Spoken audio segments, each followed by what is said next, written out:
L'affaire a beaucoup ému les Français. Le 8 décembre dernier, Fiorina Ligné, jeune patriote de 20 ans qui participait pacifiquement à la manifestation des Gilets jaunes à Paris, a reçu un projectile provenant des forces de l'ordre et elle a perdu son œil, elle a perdu la vue. Fiorina Ligné est avec nous. Bonjour Fiorina Ligné. Bonjour. Et vous êtes accompagnée de Maxime Jacob, qui est votre compagnon de combat, mais aussi dans la vie. C'est ça. Fiorina, avant toute chose, première question, et finalement elle est assez simple à poser. Comment allez-vous ? Là, on peut dire que ça va mieux, beaucoup mieux, mais il reste quelques petites séquelles, comme la lumière, je peux pas regarder le soleil, je peux pas le regarder, ça m'aveugle. Beaucoup de fatigue encore, énormément de fatigue, je dors encore beaucoup. Pas mal de douleurs encore qui persistent. Mais sinon, à part ça, oui, ça va mieux. Vous êtes étudiante ? Oui. En philosophie ? Oui. À Amiens ? Jeune amiénoise. Maxime, vous aussi, vous êtes étudiant, vous avez 20 ans, vous aussi. Avant de vous donner la parole, Maxime, vous avez été hospitalisé pendant plus d'une semaine. Comment vous avez vécu cette épreuve ? Déjà, est-ce que vous avez été entouré ? Ah oui, par ma famille, oui, par mes frères, mes parents, par mon compagnon aussi, mes beaux-parents, oui, très entourés. Après, à l'hôpital, je réalisais pas vraiment, en fait, parce que j'étais beaucoup sous médicaments. Mais c'était assez dur parce qu'il faut savoir que je mangeais pas beaucoup. Du coup, je pouvais même pas bouger, en fait. Ça me tirait de partout, au niveau des muscles et tout ça. Après, au niveau du visage, ça me tirait énormément aussi, suite à l'opération.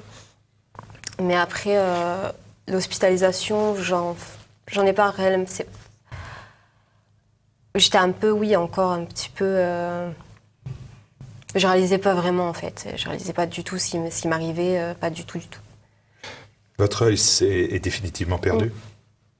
Donc oui. L'idée, après, c'est une chirurgie importante pour... Pour mettre une prothèse à la place, oui, pour faire un maximum que ça se voit pas. Mais oui, l'œil, là, on attend une prochaine opération pour justement l'enlever. Parce que les douleurs sont trop importantes, donc les médecins préfèrent l'enlever. Et me mettre une prothèse à la place. Psychologiquement, comment vous avez vécu ça ? Comment vous vivez ça d'ailleurs ? Parce que... Alors, j'ai encore du mal à réaliser, parce que c'est un choc énorme. Mais j'essaye de positiver un maximum et de me dire que, certes, j'ai perdu un œil, mais ça aurait pu être pire que ça. Parce qu'il faut savoir que j'ai eu un traumatisme crânien, donc ça aurait pu... j'aurais pu devenir un légume. Donc, je préfère me dire que ça aurait pu être pire. Et j'essaye d'aller de l'avant, de garder la tête haute, même si je sais que le combat va être long et va être dur. Je le disais en exergue de mon propos, cette violence contre vous s'est déroulée sur les Champs-Élysées à Paris. On est le 8 décembre, pendant la manifestation des Gilets jaunes. Et pourquoi vous étiez tous les deux présents ? Qu'est-ce que vous vouliez dire ? Quelles étaient vos revendications ? Pourquoi cette manifestation là, ou est-ce que vous passiez par hasard ? Ah non, on a bien été manifestés, oui, en effet, parce que déjà, moi, ce qui me touche beaucoup, c'est les retraités. Je trouve ça aberrant qu'on leur demande encore de l'argent alors qu'ils ont construit leur vie, ils ont travaillé toute leur vie, de leur demander, de leur prendre de l'argent sur leur retraite, je trouve ça complètement aberrant. Et ensuite, je me dis que dans le futur, ce sera certainement moi, en fait, que toutes les taxes vont me tomber dessus, que certes, je vais devoir payer plus tard, moi aussi, du carburant pour aller travailler. C'est dans 5-6 ans, ça sera à mon tour de payer tout ça, donc je peux pas rester sans rien faire face à ça en me disant que plus tard, ça se trouve, si on laisse faire, ce sera pire, en fait. Donc, faut se réveiller et se réveiller maintenant, en fait. Maxime, quand vous avez cette manifestation, est-ce que vous avez le sentiment qu'il y a un danger pour vous, et encore plus pour votre compagne ? Un danger peut-être, mais ça ne me paraissait pas si dangereux que ça. On avait dit, on va peut-être se prendre un peu de gaz lacrymogène, au pire on sera pris d'un mouvement de foule, ça peut arriver. Mais on n'est pas des gens violents, on n'était pas allés là pour piller les magasins, ni pour aller casser du flic. On était venus simplement protester pacifiquement. Après, ça peut arriver qu'il y ait du gaz lacrymogène un petit peu, mais c'est tout. On pensait pas qu'il allait avoir une blessure si grave. Je le rappelle, elle s'est pris une grenade à la tête. Elle a perdu l'œil, elle a eu l'orbite complètement éclatée, le nez cassé, c'est 6 plaques qui ont été posées sur le visage, il y a eu des saignements au cerveau, il a fallu qu'elle reste en observation plus d'une semaine, c'est quand même pas rien. On n'aurait jamais pensé qu'il pouvait se passer ça, on est en France, quoi. C'est pas le Venezuela ici, quand on réprime les manifestants, normalement on réprime les casseurs.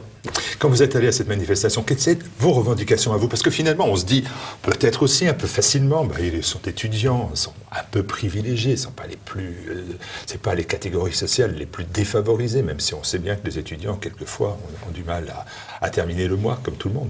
Je le conçois parfaitement. Certes, on n'est pas les plus défavorisés, et moi j'ai de la chance d'avoir mes parents derrière moi, mais on a une voiture, nous aussi on paye le fioul.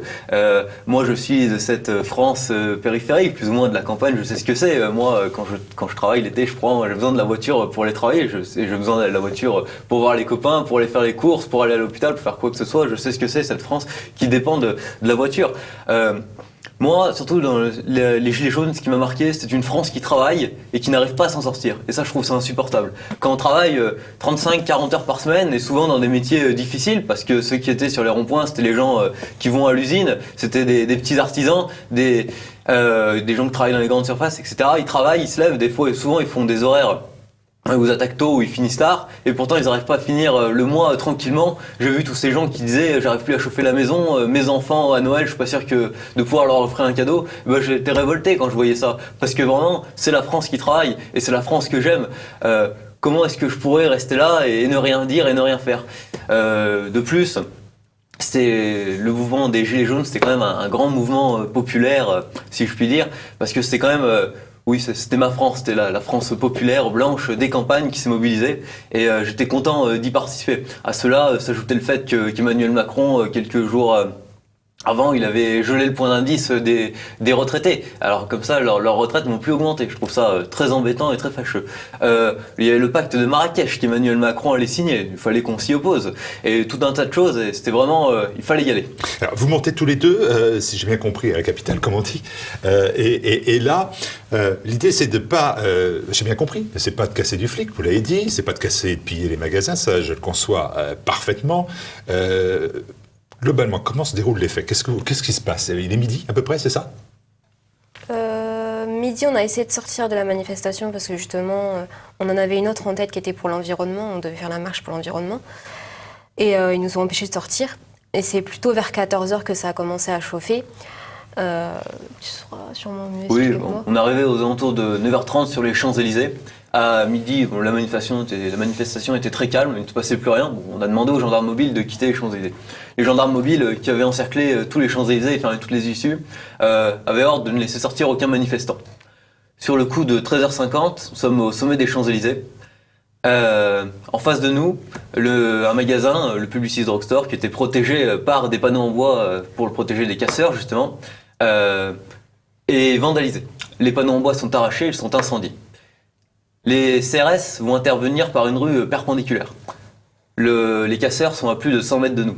Quand les CRS interviennent, ils préparent l'assaut pendant environ 5 minutes. Ils rentrent sur les Champs-Élysées. Les casseurs sont à la droite des CRS.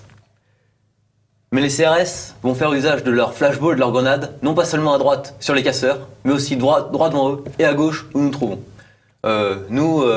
Environ 100 mètres des CRS. Ils sont avancés, mettons peut-être 80 mètres. On voit un groupe de CRS qui rentre au milieu des Champs-Élysées. Ils sont une douzaine, je dirais. Et là, il y a un CRS armé d'un lance-grenade qui va tirer une première grenade dans notre direction. Nous sommes un groupe d'environ 150, 200 gilets jaunes au sommet des Champs-Élysées, bloqués d'un côté par le mur de l'ambassade du Qatar et de l'autre côté par un groupe de gendarmes mobiles. Le CRS va tirer une première grenade, elle arrive à ma gauche, et il va tirer une deuxième grenade dans la foule qui ne peut se disperser, qui n'est pas hostile, personne n'a le visage masqué, personne jette de projectiles, on est à plus de 80 mètres du CRS, et pourtant il tire une deuxième grenade et elle va arriver en pleine tête de Fiorina. Et on peut clairement penser à un tir de grenade de type tir tendu, comme ils appellent ça, parce que Fiorina fait 1m50 et le genre de grenade doit être tiré bien au-dessus en l'air, pour que le gaz lacrymogène retombe ensuite. Et là, la grenade a été tirée à hauteur de tête. C'est une faute là encore. Est-ce que... qu'est-ce qui se passe après? Tout de suite, vous êtes pris en charge. Est-ce que comment ça se déroule? Alors, moi, j'ai pas beaucoup de souvenirs, mais je sais qu'on m'a très très vite prise en charge. Oui, il y avait les street medics qui étaient là, qui sont venus tout de suite. Ensuite, certains pompiers aussi, d'après ce que je me souviens. Et après, prise en charge par le SAMU, ensuite emmenée par ambulance jusqu'à l'hôpital. Oui, c'est ça. Au moment du choc, en fait, je tiens Fiorina par le bras. Elle s'effondre, elle est touchée sous l'œil, je vois directement que ça saigne sous l'œil. Je me dis, oh là là, Espérons que l'œil ne soit pas touché et que ce soit juste une plaie plus ou moins superficielle. Bon, malheureusement, c'était bien plus grave que ça. Elle tombe à terre. Des gilets jaunes et moi-même appelons à l'aide. Rapidement, un street medic, un infirmier pour les manifestations arrive, lui prodigue les premiers secours. Ensuite, elle va être portée derrière le cordon de gendarmes mobiles. Et d'ici, j'irai chercher un pompier qui appellera le SAMU. Elle sera transportée aux urgences ophtalmiques de l'hôpital Cochin à Paris. Bon, l'idée que la police soit responsable ne fait malheureusement aucun doute. Aucun doute pour vous, aucun doute pour vous non plus, Maxime. La police est certes responsable, mais derrière, il y a des ordres. Bien sûr, il y a l'homme qui a tiré, mais c'est plus haut qu'il faut voir. C'est sûrement au gouvernement. Alors, où en est l'enquête? Est-ce que vous avez des informations? Est-ce qu'on vous tient au courant d'une enquête? Est-ce qu'on vous dit quelque chose? Nous sommes 2 mois après les faits. L'enquête a été lancée. On a donné une liste de témoins. Je ne crois pas qu'ils aient été interrogés pour le moment. Les bandes de vidéosurveillance ont été saisies. J'ai pu les consulter. Elles sont très claires. Elles confirment nos versions. On voit une foule de manifestants totalement calme et pourtant un CRS va tirer à plusieurs reprises dans la foule et Fiorina sera touchée. Les images de vidéosurveillance concordent et c'est très bien. Maintenant, on n'a pas de nouvelles de l'enquête. L'IGPN a été saisi. On vous a informé de cela. Oui. Qu'est-ce que ça modifie pour vous? L'idée que peut-être on finira par savoir? Oui, juste savoir, parce que je ne me fais pas non plus de grosses illusions sur la finalité d'un procès, parce que je sais que le policier, même si on le retrouve, ne prendra pas une grande peine, mais... Vous en voulez à qui? Vous en voulez au policier? Vous en voulez au policier qui a donné l'ordre? Vous en voulez au ministre qui a donné l'ordre? Vous en voulez aux gilets jaunes qui vous ont amené là? Non, plutôt au ministre, parce que certes, le policier a tiré, mais il y a des ordres. Et ça, les ordres, c'est très réfléchi, et j'admets pas qu'on puisse donner des ordres comme ça. Non, ça, je peux pas admettre. Et c'est vraiment au ministre que j'en veux principalement. Oui, là, c'est clairement une faute du ministre, ou du moins du préfet de police de Paris, Michel Delpech, parce qu'il y avait ordre de nasser les manifestants sur les Champs-Élysées, on n'avait plus le droit de sortir, on ne pouvait plus sortir. Et pourtant, les CRS rentrent dans les Champs-Élysées et ils tirent sans distinction dans la foule. Alors, il y a plusieurs responsables, bien sûr, il y a le CRS qui a tiré, et ceux qui ont donné les ordres de nasser les Champs-Élysées. Face à cette violence, il y a eu, à partir de l'annonce de cette blessure par le lanceur d'alerte Damien Rieu, un très grand élan de solidarité des Français. Près de 2600 personnes ont versé leur obol pour vous venir en aide. Et comment vous avez vu cette solidarité? Est-ce que vous l'avez su déjà? Et quel est le sentiment que ça vous a donné? Pas être toute seule finalement d'un seul coup. Déjà, j'aimerais remercier toutes les personnes qui ont participé à la cagnotte, parce que c'est énorme. Et toutes les personnes qui m'ont soutenue aussi. Sur le moment, j'ai pas réellement réalisé, parce que ça a monté très très vite en flèche. Donc je me disais que c'était pas possible en fait, autant. Pour nous c'est énorme en fait, 50 000 euros pour nous pour des étudiants c'est juste énorme. Et ensuite je suis vraiment reconnaissante, je serai reconnaissante envers ces personnes toute ma vie en fait, parce que c'est vraiment un apport, je me sens vraiment soutenue, reconnue. Et oui, ça fait énormément de bien, ça donne beaucoup de force au niveau mental. Et puis l'idée aussi que la chirurgie, esthétique, opératoire, tout cela sera plus facile à prendre en charge? En effet, oui. Mais oui,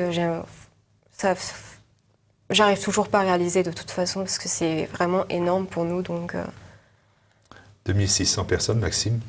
Une solidarité, une communauté finalement. Une communauté tout à fait incroyable, et c'est bien ça, c'est ce qu'on a vu sur les ronds-points finalement, des communautés de gens, de gilets jaunes qui se sont retrouvés, qui se sont créés. Là on a pu la voir d'une autre manière, de manière virtuelle. Les gens se sont aussi mobilisés, et je tiens à les remercier tous grandement, parce que quand même 50 000 euros, surtout la plupart des gilets jaunes qui galèrent à la fin du mois et qui ont donné quand même.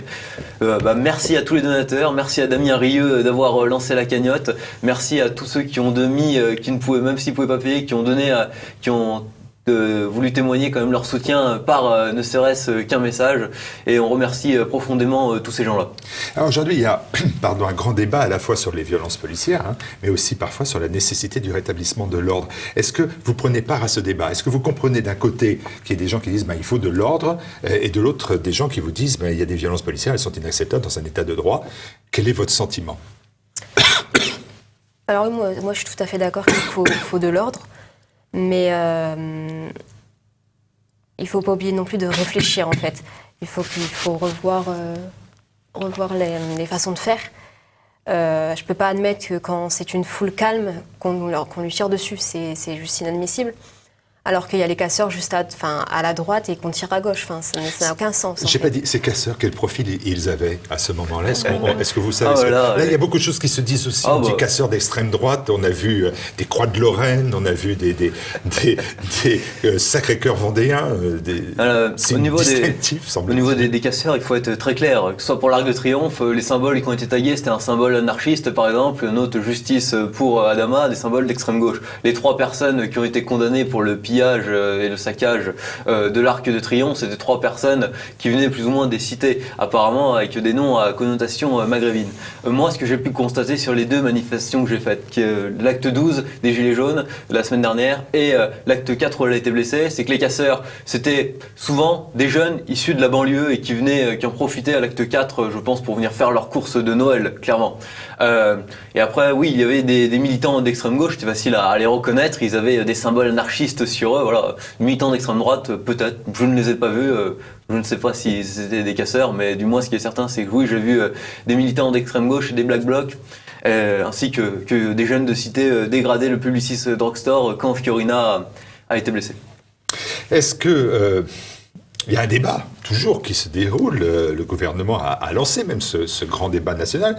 Est-ce que ça répond à votre attente? Vous vous dites, finalement, on a été entendu, tout ça, c'est bien ou c'est bidon? Pour moi, c'est bidon. Sincèrement, c'est bidon. Il cherche à gagner du temps. Macron cherche à gagner du temps pour les européennes et essaye de calmer le jeu, mais ça ne changera rien. Moi, personnellement, je pense pas que le grand débat apporte de grand-chose. Je pense que Macron, il va arriver avec tous ses cahiers de doléances, tout ce qui sera sorti des grands débats, et, hop, tout à la poubelle, il va pas garder grand-chose, il va dire oui, je vous ai écouté, et ça sera tout. Moi, le véritable débat, pour le moment, je pense que c'est au sujet de la police et de la manière dont elle intervient. Et c'est là-dessus qu'il faudrait en discuter, parce que là, on a quand même 100 blessés graves. J'ai vu des jeunes filles qui étaient blessées, pas seulement Fiorina. C'était dans le sud de la France, j'ai vu Lola blessée, la mâchoire fracassée à 18 ans. Sur Grenoble, une fille qui a perdu un œil. J'ai vu des lycéens qui avaient perdu des yeux. La police a agi sans distinction, manifestement, sur ordre de Nunez, qui est secrétaire d'État, et du ministre Castaner. Et ce sont eux les responsables, et je pense que là-dessus, il faudrait se concentrer. Je veux bien comprendre qu'on emploie la force dans certains cas pour rétablir l'ordre, et contre les casseurs, il n'y a pas de problème. Mais la police, ça ne peut pas être seulement des bavures, il y a trop de dérapages. C'est pas 1 ou 2 blessés, là c'est 10 ou 15 par manifestation. 10 ou 15 blessés graves, là on est à plus de 100 blessés graves, c'est quand même incroyable, on n'a jamais vu ça en France. Et là-dessus, je pense que c'est là la véritable question. C'est pas ce grand débat qui cherche à enfumer les Français. Et oui, il y a gagné du temps, comme Fiorina le dit. Quelle est la revendication que vous portez aujourd'hui? Si vous étiez présente là, avec la possibilité de vous exprimer devant le chef de l'État, qu'est-ce que vous lui diriez? Est-ce que vous lui en voulez déjà, à titre personnel? Moi, j'en veux parce que je trouve qu'il est très pompeux comme personnage, et je trouve qu'il manque réellement de respect face au peuple français.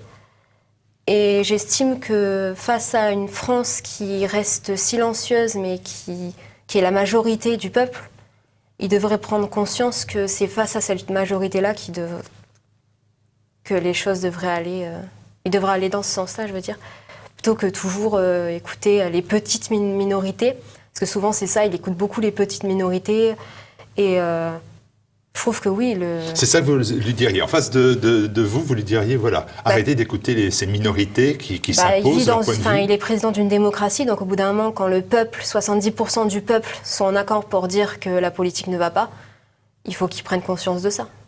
Est-ce que vous avez le sentiment, Maxime, qu'il prend conscience de cela, qu'il a évolué depuis le 8 décembre, nous sommes presque à la mi-février?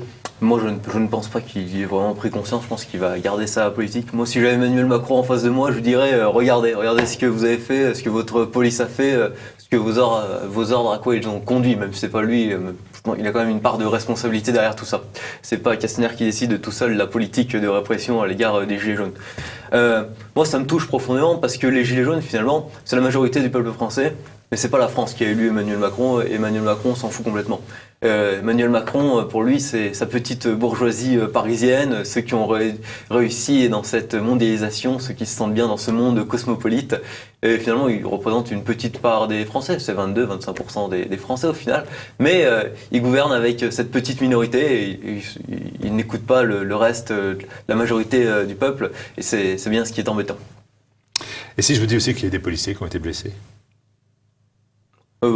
Moi, je le conçois, et bien sûr, je m'en offusque, parce que j'ai toujours été plus ou moins du côté de la police. On a voulu monter des affaires contre la police, que ce soit l'affaire Adama Traoré, l'affaire Théo, etc. À chaque fois, la police, finalement, était blanchie. Voilà, j'ai toujours été du côté de la police. Et je conçois que la police soit attaquée, et ça ne me gêne pas qu'elle fasse usage de ses armes pour se défendre quand elle est attaquée et quand elle est en danger.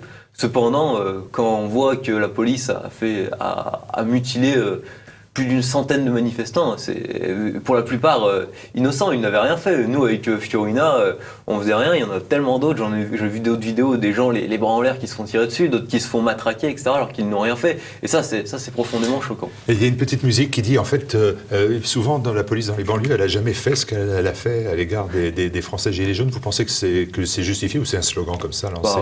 Un exemple tout simple, la nuit du Nouvel An, plus de 500 voitures qui ont été brûlées, 0 blessé du côté des casseurs dans les banlieues. Ils ont brûlé 500 voitures. Les gilets jaunes, ils ont fait beaucoup moins de dégâts. Ils n'ont jamais brûlé 500 voitures. Et pourtant, il y a eu beaucoup plus de blessés. Moi, je pense qu'il y a un 2 poids 2 mesures. L'État nous a montré qu'il était capable de réprimer. Maintenant qu'il aille réprimer aussi là où ça casse, c'est-à-dire dans les banlieues, là où il y a du trafic de drogue, et là où toutes ces zones de non-droit, tout simplement, où la police recule. Est-ce que depuis le 8 décembre, vous avez reçu un message des autorités publiques? Je pense bien évidemment peut-être au préfet de Paris, peut-être à Madame Schiappa, le ministre de l'égalité homme-femme. Vous allez me dire, dans les blessés, cette égalité homme-femme, elle est respectée. Du Premier ministre, je ne sais plus Édouard Philippe, je ne sais plus son nom, c'est dire, et du Président de la République. Est-ce que vous avez reçu un message de quelqu'un? Juste reçu le message d'un des députés du Rassemblement national, mais rien du tout sinon. Grand silence. Pas un mot? Pas un mot, non. Je trouve Marlène Schiappa très prompte à dénoncer certaines violences faites aux femmes parfois, et là, d'un seul coup, je la trouve très silencieuse face à plusieurs jeunes femmes qui ont été blessées gravement par la police. Mais on n'en attendait pas moins du gouvernement, on savait très bien que ce n'est pas notre France. Je l'ai dit, et c'est ma dernière question, j'ai dit au départ, je vous ai présenté Fiorina comme une militante, une jeune patriote, pas militante, mais une jeune qui aime son engagement national, comme l'on dit. Est-ce que tout ça, ça vous amène à vous dire que vous avez joué avec le feu, qu'il faut arrêter, reprendre bien mes études, ou est-ce que ça vous a conforté dans vos idées en vous disant je suis dans mon bon droit et je porte la bonne parole? Est-ce que vous avez changé de point de vue après ce qui vous est arrivé? Non, pas du tout, je ne regarde pas du tout. Du tout. Je trouve que oui, je suis dans mon droit. Dans une démocratie, on a le droit de manifester. Donc j'ai voulu porter la parole du peuple. Et j'ai pas de regret à avoir pour ça. La suite des événements, pas pour vous, on a bien compris qu'il faudra beaucoup de temps pour revenir à la normale, et qu'on y arrivera, que les médecins y arriveront. Est-ce que la suite, c'est quoi? C'est être prof de philo? Oui, je pense, oui. Et votre philosophe préféré? La dernière fois que j'ai posé ça, c'était un directeur d'un mouvement politique, et ça m'a coûté très cher, parce qu'il m'avait répondu Rousseau, ça a fait un scandale. Donc même si vous me dites Rousseau, non, moi, ça serait plutôt Nietzsche. Nietzsche. Bon, voilà. Et pourquoi Nietzsche, alors? C'est pas une interro, hein. L'idée de surhomme, que j'aime beaucoup, chez Nietzsche. Bon, écoutez, on va se quitter là-dessus. En attendant, avec des simples humains, merci beaucoup Fiorina Ligné. Merci à vous aussi Maxime Jacob. Merci. Et puis à très bientôt sur TV Liberté.